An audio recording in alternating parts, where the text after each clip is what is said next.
it's Toby Rosario. In today's video, I wanted to talk about the coming and the pending housing market crash.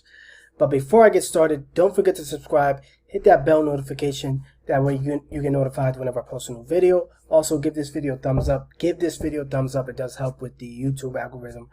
So I wanted to talk about what I think is going to happen in the next, I would say, year and a half, maybe 18 months or so.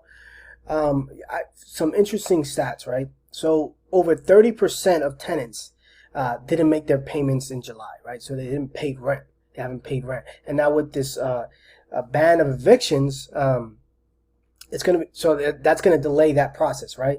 That's going to bump up more of the delays in payments for the landlords and the tenants not making their rent payments.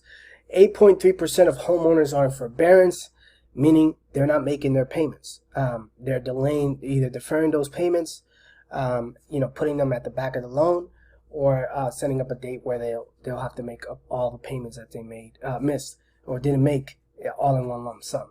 Most of them are actually just deferring it to the back of the loan. A lot of lenders are allowing that. But another interesting stat is over 30 million people are collecting unemployment, right? Over 30 million people are collecting unemployment. There's people not paying rent, and there's homeowners that are currently in forbearance, meaning they're not making payments, tenants are not making payments, and people are not working. There are unemployment. But I guess what I find interesting is that with all that going on, right, during this pandemic, sell prices are up, even during a pandemic, right? Now, less people are selling, but that means more buyers are paying more for the property due to the lack of inventory. So there's not a lot of inventory out there. So that's why, when you go look at a property, if you're looking to buy your first home or anything like that, you're probably going to be outbidded, right? There's going to be multiple offers. There's going to be multiple offers. When you go try to look at that property, you're going to be outbidded because there's just no inventory currently on the market, and the sell prices are going up even though there's less people selling. It's just the demand is high because there's lack of inventory. But the problem with all of that is that the stats I gave before, like the 30% of tenants haven't made their payments in July. 8.3% people are in forbearance. Over 30 million people are currently unemployed. What's happening with that is that's all that is doing is delaying the inevitable, right? All that's going to catch up, and the stock market crashes instantly, but real estate takes a while, right? It's usually 12 to 18 months for it to really come down, and I just think it's inevitable. It might not come down back to what it was in 2007, 2008, but with all that compound effect, people not working, a lot of jobs, businesses going out of business forever, and then also the forbearance, and it's gonna take a while for all that to build up and catch up, and it's just gonna hit all at once. So what you should be doing in the next 12, 18 months is just be ready for the opportunity, because there's going to be opportunity for you to purchase property at steep discounts, because there's going to be landlords who are going to be wanting to sell their properties because the tenants are not paying. Tenants mess up.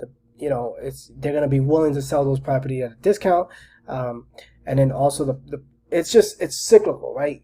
Real estate is cyclical. Every 10 to 12 years, there's always some sort of recession, and we're due for some people would say we're currently in a recession, but specifically the housing market, it's going to crash. It's going to come down crashing. It's just the numbers are too much to withstand, right? Over a long period of time. It's doing well now because, again, all this stuff is kind of like delayed, but it's starting to build up over time, and people are going to get affected by it. So I guess my advice for you is, if you can be patient, 12 to 18 months, there's going to be an opportunity for you to pick up some good properties at a steep discount. So just be ready for that. Have the opportunity to be liquid, be patient, and you can definitely take advantage of that opportunity in the pending future. The biggest problem is you just got to be patient, right? You got to be patient because 12, 18 months could seem like so far away. Maybe 2 years, right? I'm not an expert, I'm not a guru or anything like that. I'm just going based off what the people I follow and the insight they provided, and some of the information that I've researched. I'm very interested in what you guys think. Comment below and let me know what are your thoughts. You think there's going to be a housing market crash in 2021, 2022? When do you think it's going to happen? How do you think it's going to happen? Is it going to be really big? Is it going to be small? Let me know in the comments. Also, don't forget to subscribe, hit that bell notification, and also give this video a thumbs up. That's my time. My name's Toby Rosario. Peace.